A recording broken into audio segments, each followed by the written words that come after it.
জ্ঞানৰ তুমি শিৰোমণি ভক্তৰ মধ্য মণি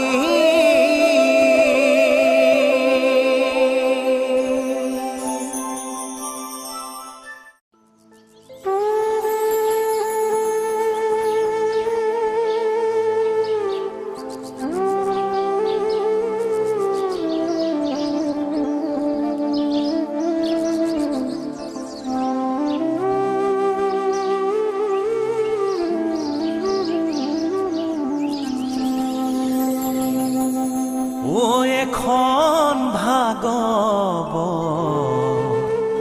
এগছি চাকি